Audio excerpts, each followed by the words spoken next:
letting everyone in.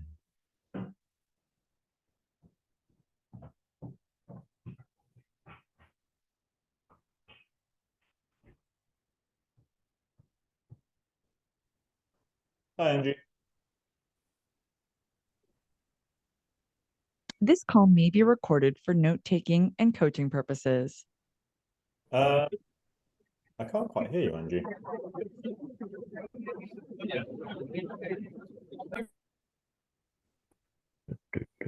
Hey, Sylvia, Duncan, Lisa. Loads of people on the call. Hi. Angie's having issues with Zoom. No problem, Angie. We won't start for a couple of minutes anyway. We'll give people a chance to join. You need to mute yourself, please.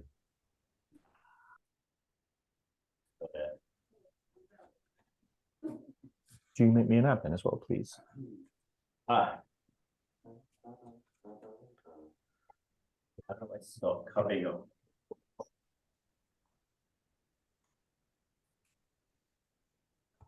Lisa, do you want to give me a quick mic check by saying hello and or a joke? Hello. Can you hear me? Yep, got you, perfect. Good. Through, Sorry, okay. no jokes. Yes, all good. That's okay. I'll give my one good joke, which is, what do you call a magical dog? A labracadabrador. Very good. Very Christmassy. Yes.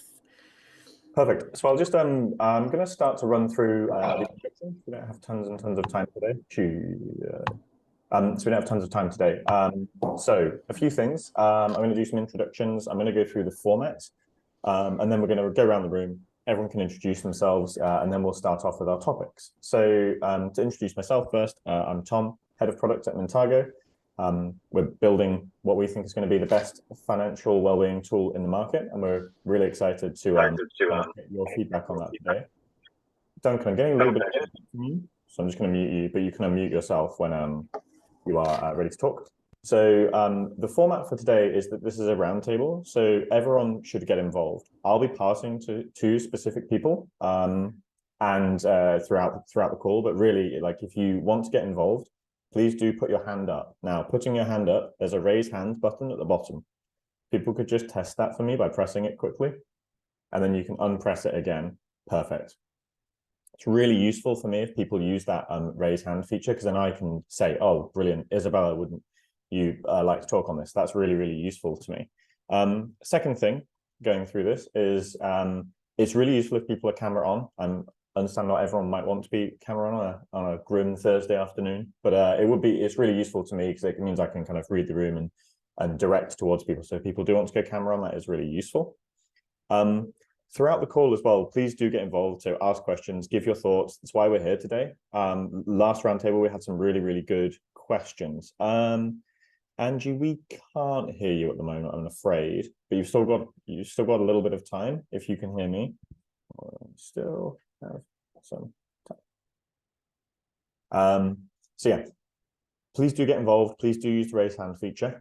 The call will be recorded, but it won't be shared outside of Montago. We use it to make notes and do the summary afterwards. That's why we do the call recording. It's not going to go anywhere. We don't even send the recording to the attendees. So that's everything. I will quickly throw to first Lisa, who's one of our guest speakers today, to do a brief introduction. Lisa. Thanks, Tom. I have to apologise. I am full up with a cold, so not great timing today, but hopefully you can hear me okay. So thanks for the introduction. I'm Lisa Hand. I'm People Experience Director at Oggy. So Oggy is a company based in South Wales. We are 3 years old as a business, and we are building a full fibre network across various communities across South Wales. So right from over in the east, so places like Abergavenny, Newport, if you've heard of them, right the way across through sort of the centre of the south of Wales, and right west as well over into Pembrokeshire. So as I said, 3 years old as a business, we've grown from about 23 people to over 220 today. And I've been with the business 3 years, so since the very beginning. And career generally has always been in HR, so I've got about 15 years experience in generalist HR. Fantastic, thank you. And I think just in the nick of time, Angie, our second guest speaker, your computer has just decided to let you speak. So Angie, do you want to do a brief introduction as well, please? Yeah, absolutely. Thank you. And apologies for the delay. I'm Angie. I work for a company called A Squared. We're a mobile development company. So we design and develop mobile apps. We also design and develop web apps. I've been in HR for just over 13 years, also in a generalist position. And I've been with A Squared for just over 2 years now. I was their first HR hire, and we're in the process of scaling our business. So when I joined, we were about 15 people. We're just over 20, and we're currently in a recruitment drive. So hopefully scaling to sort of 25, 30 by the middle of next year. Fantastic, thank you very much. And now we're going to do intros around the room. With these intros, we're just going to go kind of name, your role, and then you pass to the next person. So the key thing is you have to pass to the next person once you're done speaking. And we will start with Duncan. Do you want to start us off? Sure. Hi, I'm Duncan Chandler. I am head of HR and culture for Flowmatic, which is one of Oggie's suppliers. So I don't know who's next. Is it? I don't know on the screen. Is it Rebecca? Hello, thank you.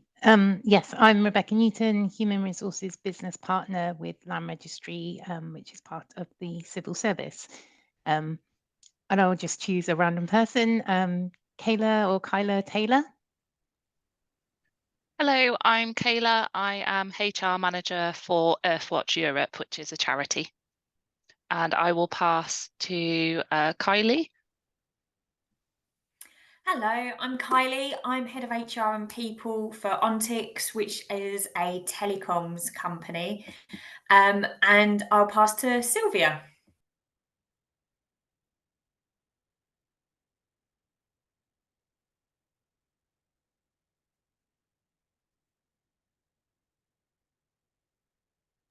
I think maybe we'll go to Isabella. Can you hear me okay? Yeah. Yep, we've got you. Perfect. My name is Isabel. I am an employee experience manager for Legal & General, which is the insurance company. I am based in Bristol, but I quite often go into Cardiff, which is where our main HQ is. Perfect. Who'd you like to pass to? This is when the memory really kicks in. Oh, yes. James? Hi, everyone. Yep, James, head of people and culture at Blue Wave. We're a tech consulting firm for Salesforce, and I will pass to, good question, Paul Connolly, who's on mute. Thanks, James. I'm Paul. I have 7-8 years experience in the benefits and wellbeing space, and I work in the client services team here at Mintago, working with HR and people leaders like you to understand challenges around financial wellbeing and helping implement Mintago. And I'll pass to Aaron.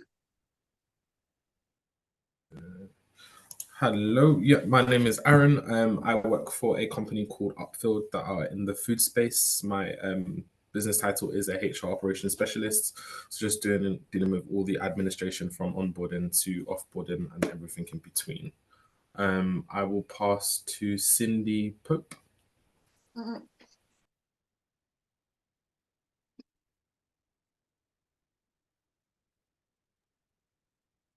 Can anybody else hear Cindy? Because I can see the green border, but I can't hear her. I think she might have put something in the chat saying she wasn't available to speak. Ah, okay, I can't see the chat now, though. Sorry. I think everyone has joined. We'll just give Sylvia a second device, 2 seconds. Okay, we're gonna kick off with the first topic then, but then we can circle back. So Sylvia? Hi Sylvia. Do you want to do your intro? Yeah. So my name is Sylvia. I am a new graduate of HR. So I'm yet to secure a job in HR, but currently I work with NHS as an admin support in their financial FSP department, their financial sustainability department. Perfect. Thank you very much. Brilliant. Okay, we're ready to dive into our first topic then. So the key topic today is really about kind of workplace resilience and how to work with that. So I'm going to throw first to Angie and just ask, like, what is workplace resilience to you, and how are you measuring it? So workplace resilience for us is the ability for our employees to carry out their role day to day. The way we measure it is we look at surveys. We have employee feedback. So not only do we provide feedback to our employees, but they also encourage each other to provide peer-to-peer feedback. And the resilience piece comes in where they feel confident, psychologically safe to be able to ask for that feedback, take it on board, and then actually do something about it. We use performance metrics to measure attendance and engagement. So we track the absence that we had before, having a look at what absence levels we currently have, but also our attrition rates. And that helps us determine whether we have an issue with some workplace resilience, either with the employees or from a business perspective. Perfect. Thank you. It's really interesting because it kind of covered a few topics there, measuring, but also like kind of individual resilience, then a bit of team resilience as well in terms of like the psychological safety between team members. Next, I will go to Lisa and just get your view on like what is resilience and how are you measuring it? So for me, I'd say that sort of resilience has changed over the past few years because I think there's a lot of things happening at the macro level. So if we think about political instability, conflict, cost of living, I think there's a lot of things happening that impact everybody. And that obviously impacts them in work as well. But specifically, if we look at workplace resilience, and I think this has been really key at Oggy, because I talked in my introduction about how the business has scaled incredibly quickly in 3 years. So we've gone through huge amounts of change in that time. And so being in a fast-paced growth business, I think you do need almost extra levels of resilience. And that's something that we look for when we recruit people. But for me, it's in terms of how, the business level, how resilient the organization is to adapt and change to things that are happening internally and externally. And then in terms of if you want to drive that high performance culture, how are your people engaged, happy, and that impacts their resilience. So in terms of measuring it, I would say reiterate some of the things that's already been said. So around employee satisfaction, sickness levels, retention, but specifically we did run a workshop with our senior team in the sort of the first half of 2023, which was all about resilience. So we looked at leadership development, coaching, but actually this particular workshop did focus on resilience. And we did something called the iResilience profile questionnaire, which is one of your typical personality questionnaires, but it was actually really insightful.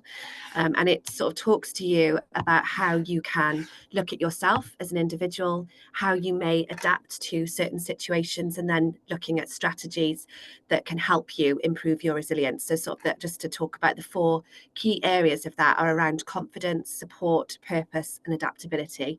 So in particular, I would say for me, and something that we've tried to really focus on at Oggy is around purpose. And we've got a very, very clear purpose and something that we do talk about frequently and we really feel is embedded into our culture. We all understand what we're trying to do and why we're trying to do it. Thank you. I just wanted to do 2 quick follow-up questions. The first one was, what was the name of the tool you used to do that survey? It's called iResilience. iResilience. Thank you. And then the second one was from Cindy, asking about how you look for resilience in your hiring process.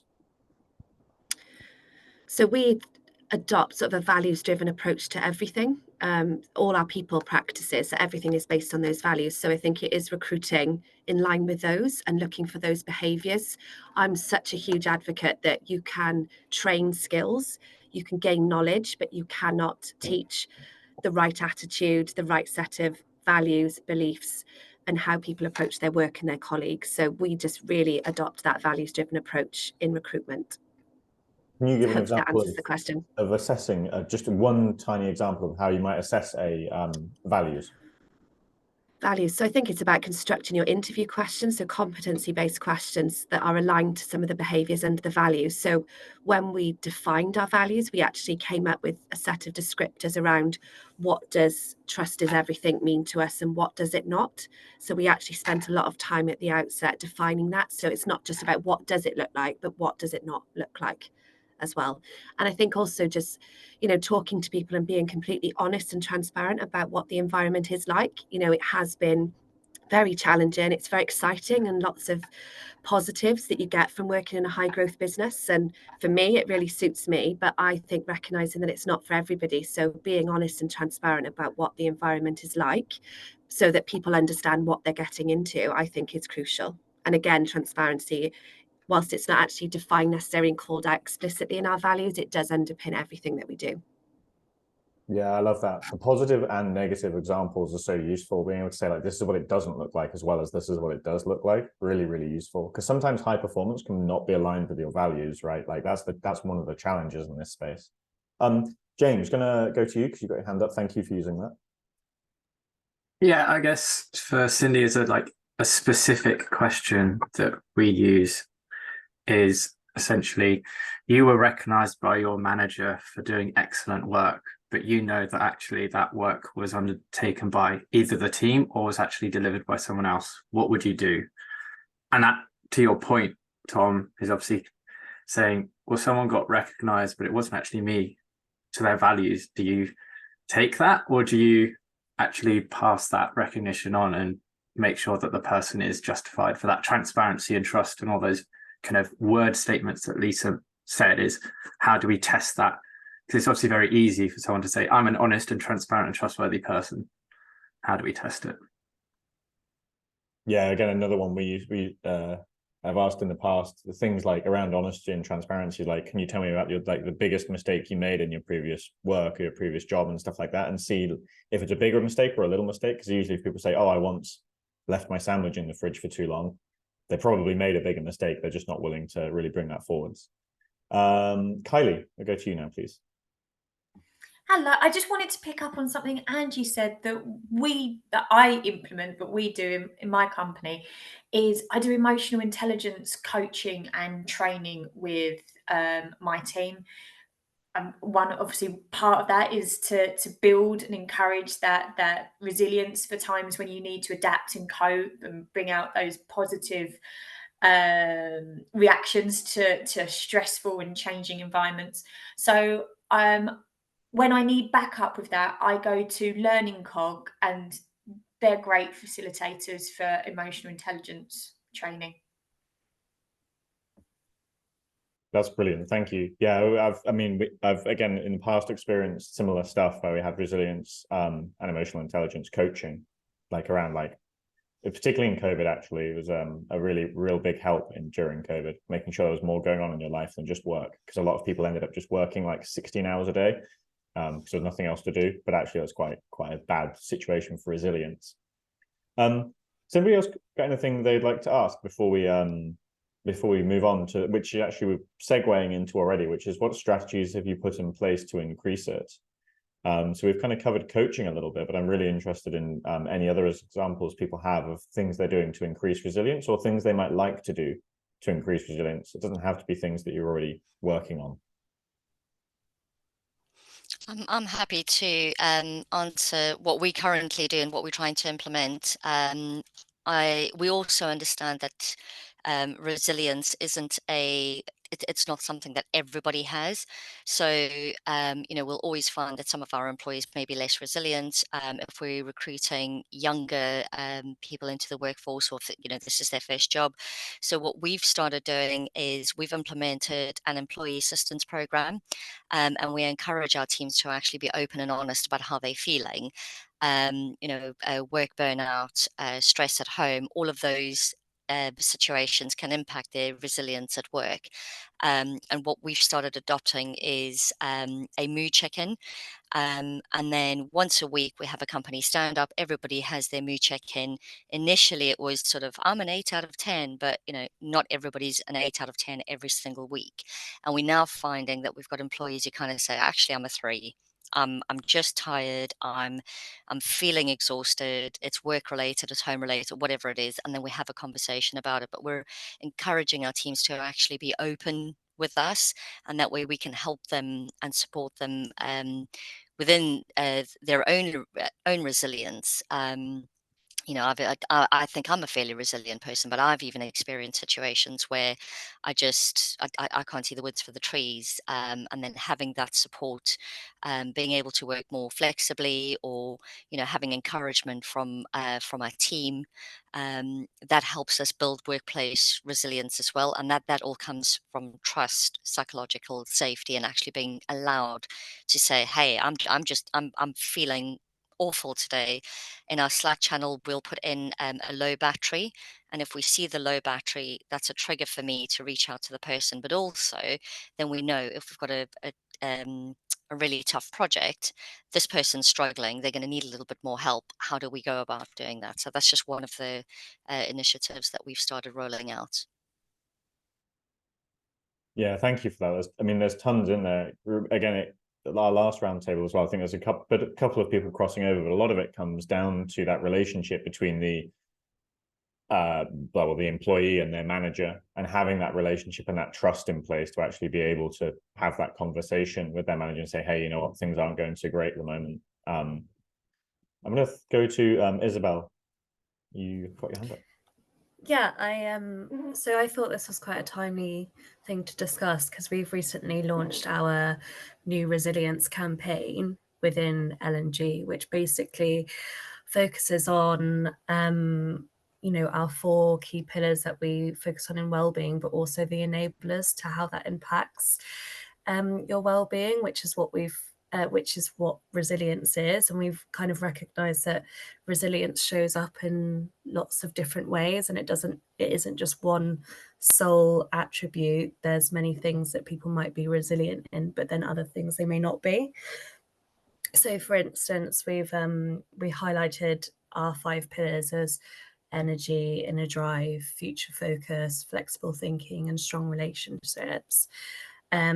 And from there, we're planning on doing a workshop with our employees to basically have them rate themselves on these different factors within those pillars, to understand how they feel or where they're currently at, so that when it comes to impacting their well-being within the workplace, we have the right resources there that are tailored to where our employees feel like they're at currently with their resilience, and how can we tailor what we provide as our benefits and support and platforms to make them feel like they have everything there to make them more resilient.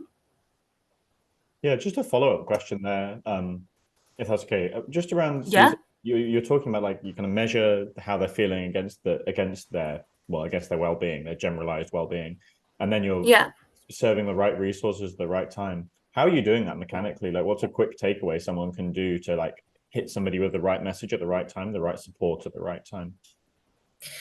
Yeah, I guess that's a very good question, and I guess we already have things in place that are easily accessible on a daily basis: app accessibility, an EAP program, all that sort of stuff. But we've launched it at the right time towards the end of the year for us to then strategically decide for next year to implement this stuff. There'll be things that we rate as a high priority, i.e. themes that come through from those workshops that we're planning on doing. I even did one actually on Monday, and already they've taken away strong themes that they feel like they need to tackle. Some of them were around creating healthy habits, all these sorts of things that we could actually do talks on through our networks, and tailor it that way. So we've already started having those conversations with our networks to say, can you go out to this provider and speak about doing a talk in the new year on this? Can you do this? So we're already trying to say, you said, we did. Perfect. Thank you. Brilliant. I just wanted to go a bit to, I think it was Kylie, you were talking about in the chat a bit about voluntary discomfort. I just think it's worth like bringing that up as well, that concept and what it is and where it comes from. So just throw to you there. Sure. I mean, for me, I mean, I'm very lucky that my CEO kind of allows me to approach well-being and people in the way that I want. So I've got no restrictions. So for me, I was very clear with my CEO. I wanted to treat my people as a whole. Like they don't, when they come to work, their personal stuff doesn't just leave at the front door. Their whole being is here, and I don't want to create things that are just work related. I want to be able to give people the tool sets and life skills, whether it's work, relationships, something, a personal situation, that there's a coping mechanism and a strategy and a tool set there. So for example, we've signed everyone up to a Tough Mudder, and so there was a physical side of that. We've encouraged then like a personal pushing yourself in terms of doing things that you wouldn't normally do, so getting comfortable with being discomfortable. So some of that might be physical, some of that might be personal habits. So changing the time that you'd usually have your coffee, not putting on the heating when you go into your car straight away, having a cold shower at the end of your shower, just doing things that would make you a little bit uncomfortable that you wouldn't normally do. And that's what stoic voluntary discomfort is. So that ability to be comfortable with being uncomfortable. And the idea is to be able to create those new neuro pathways so that you can use them in all walks of life, so they can help you at work.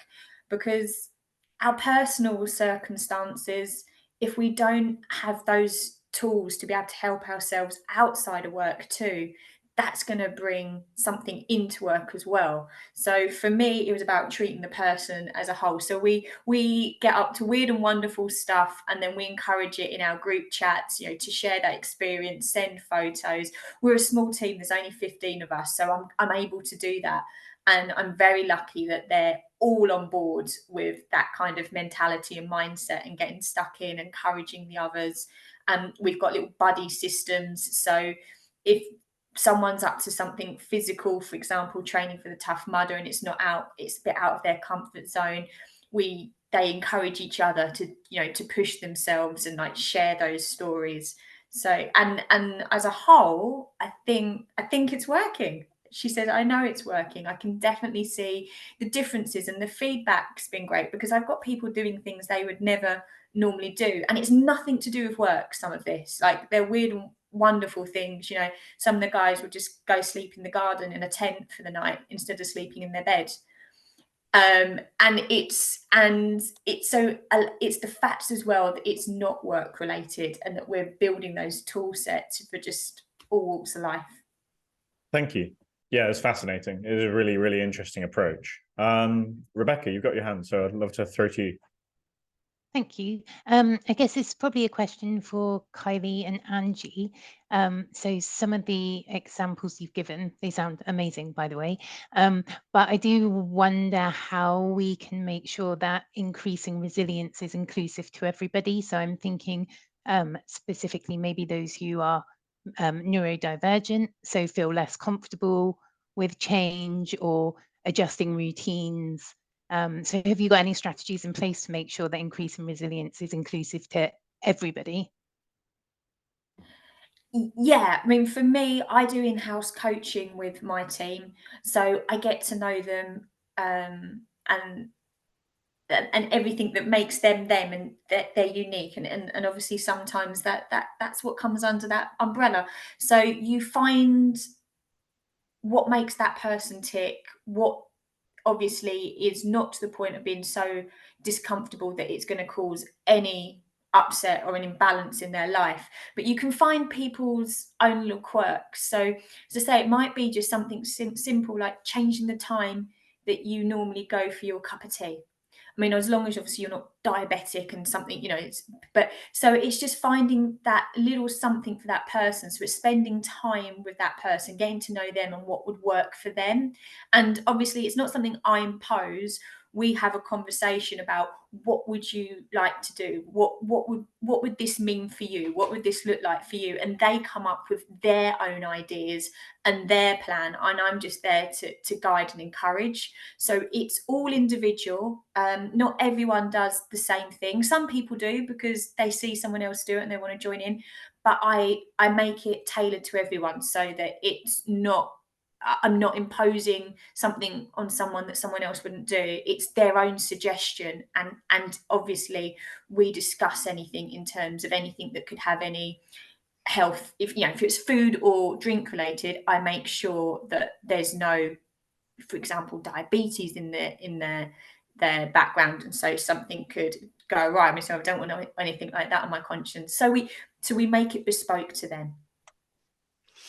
Yeah, and Rebecca, just to answer your question as well. So some of the things we've done is we're really conscious that there's always the conversations around how do we make workplaces inclusive for neurodiverse people if they've got disabilities. So what we've started doing as well is providing training to our current employees. So it's training them on how to identify certain ways to perhaps mentor or coach someone, or if we've got development plans in place, it's the personalized learning plans, but training our current employees to be able to work with them, so that the inclusivity is from everybody and the understanding. And what we've also found is, that there's long waiting lists for people to be diagnosed as autistic or ADHD. And what we're starting to find is with this training, some of these employees are finding or identifying that perhaps they've got some of these traits as well, which then explains how they react to a certain situation, or they react to feedback, or they react to working in a big team project. So we're starting to try and personalize how we work with each other, taking into consideration that it's all of our responsibility to make the place inclusive, a workplace inclusive, and shouldn't just come from the line managers or from HR. So lots of work involved, but really positive. Thanks both. Lisa, I'll go to you next, and then we'll move on to the final of the three topics. We're burning through time. Yes, I was just going to talk, I guess, bring some of the stuff that we've already discussed together. So I think there is such a huge importance on line managers, and I can talk from an Oggy perspective, where when I joined 23 people, I knew all of those people. I could sit down and talk to them. But as you grow, and now we're 220, with the best will in the world, it's impossible to know everybody now in the business. We're quite geographically spread out. So I think that role of the line manager becomes crucial. I'm a big advocate for the individualized approach, but I think as your business grows, you actually have to become more reliant on them to do that, because as an HR professional, like I said, it just becomes impossible the bigger that you get to do that at an individual level. And there was a couple of stats that were shared with me from the workshop that I talked about earlier this year, and they sort of said that a wellbeing and resilience report from this year indicated that line managers, so I think we're talking about those middle managers, have lower resilience compared to senior and executive managers. But that on the flip side of that is actually 14% of an individual's resilience comes from their line manager. And their well-being, and it's about how they support them, role model healthy behaviours. So I think those line managers, particularly that sort of middle tier, are just so important. So I think taking the time to invest in them, telling them, actually, I think there's still a belief around that to treat everybody fairly and consistently, you have to treat everybody the same, but actually that's not quite correct. If you think about equity, which is the approach we've adopted, it's about recognizing that you do need to do different things for different people, and that is actually okay. As long as you're treating everyone fairly and consistently to a degree, it is okay to take that individualized approach. So I would say for me, it's all about line managers, developing them, recognizing them as well, because actually I think they're often forgotten. So in our recognition program, we've brought in a Manager of the Year award, because I felt it's really important to recognise the great work that they do and the crucial role that line managers play in the success of the business, particularly from a people perspective. So I agree with everything that's been said, but I think it's just worth, for me, pointing out, I think as your business grows and you get more people, I think it's really, really important that you invest in those managers, because they will be the ones ultimately that will be looking after your people on that front line. And our CEO has a mantra that he always quotes, and it's people leave bosses, not jobs. And I think that's really true. Thank you. That was great. Yeah, I think there's that. Yeah, I mean, the comfort zone is just something that's so personal. It's very hard to standardize. You say like what's in and what's out, and then what are you going to do to like move out a little bit. I'm going to move on to the final topic now, but I'm going to throw to some people that we haven't really heard from so much yet as well.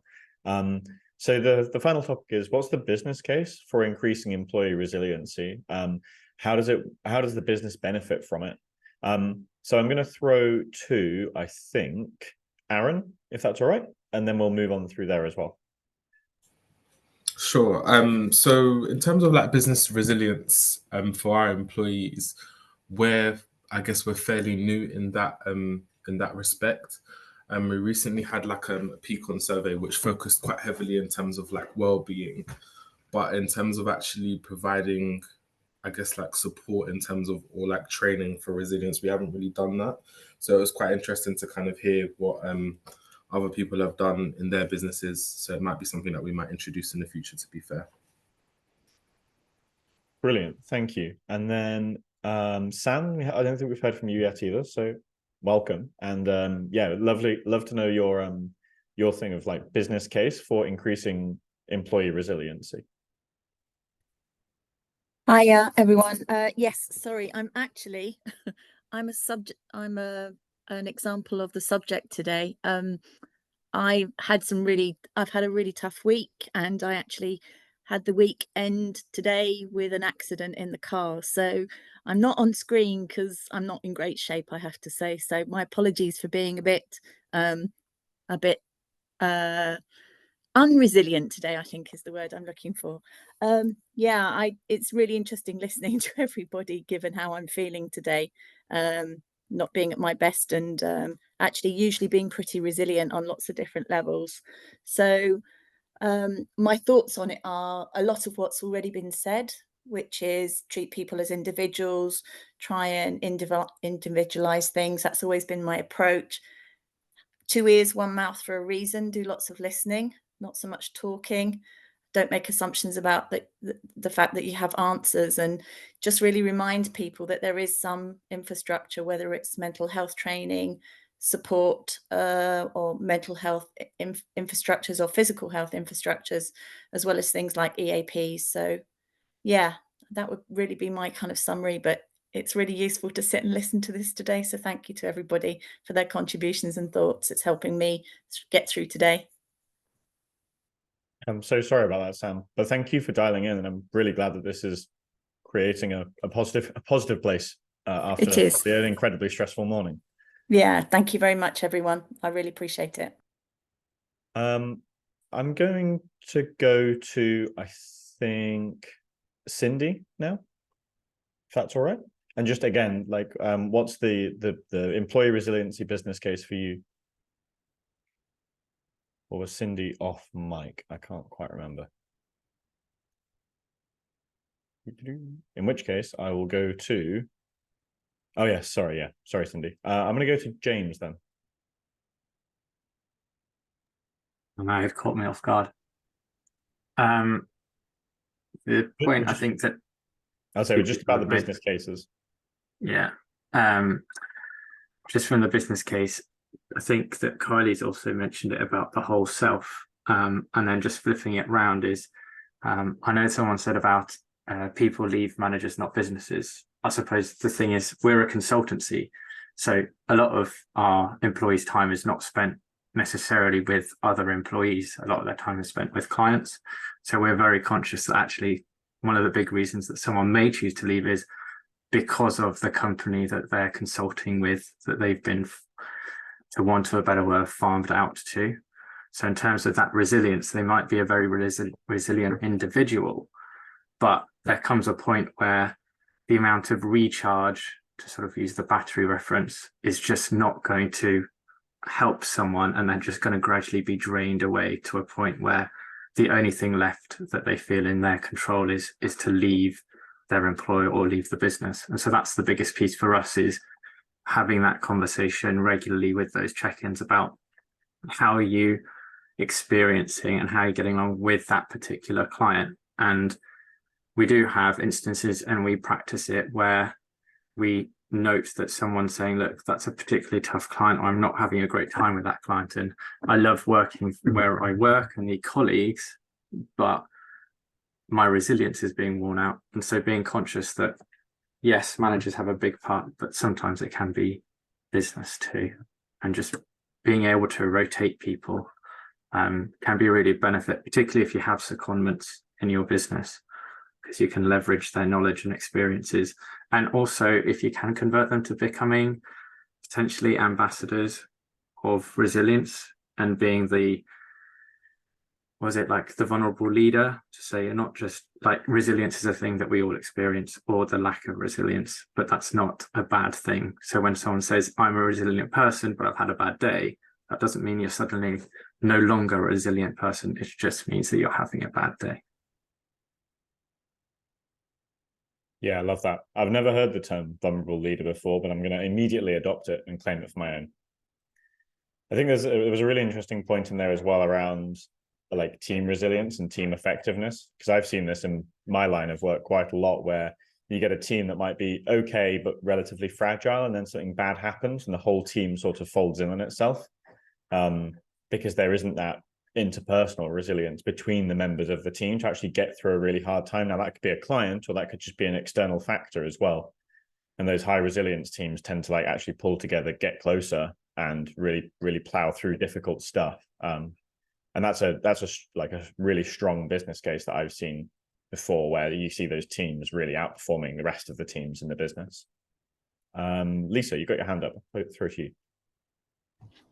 Yes, I was just going to talk. I think just generally, I was talking about this with a colleague earlier today, that I think the business case on anything in terms of people and why it's important to have people on your agenda is because fundamentally it's going to impact business results positively.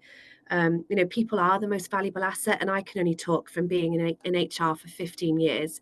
I think our role as a people profession has dramatically evolved in that time. So when I started, we were very much seen as sort of a back house support function. And I would say over recent years, and I think COVID really helped stepped, probably a positive that came out of that was actually people have started to realize how valuable their workforce is.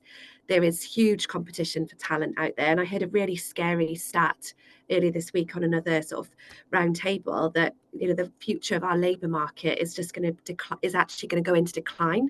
So the competition for talent, because there will not be as many people in the workforce, is scary. And there's so many things that feed into that you could debate for all day.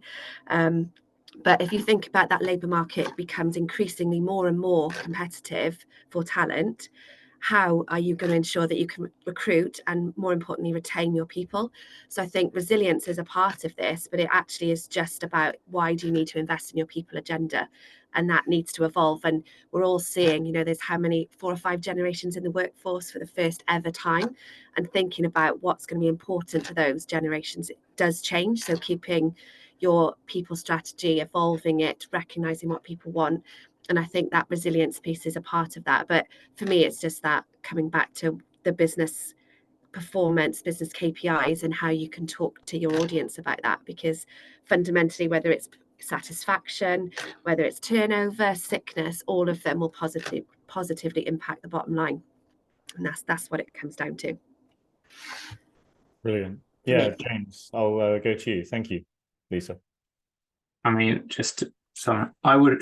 I probably wouldn't have transitioned to HR from my previous profession if it wasn't for that shift from, I guess, that administrative support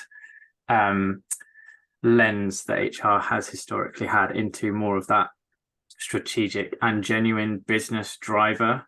I think it's always been like an execution operation, and now it is very much more hey, if we want to grow the business, what is the HR people lens that we need to adapt and adopt to innovate in our competitive environment? So yeah, I think it wasn't for that change, I probably wouldn't be doing HR. Well, we're glad you're here. Angie. Yeah, another just on this topic, I'll just lower my hand. The other side of the coin is making sure that our organization is resilient as well. You know, it's one thing supporting and encouraging our employees to be resilient, but if they're working in an organization that doesn't have resilience, then they're at a higher risk of losing their talent.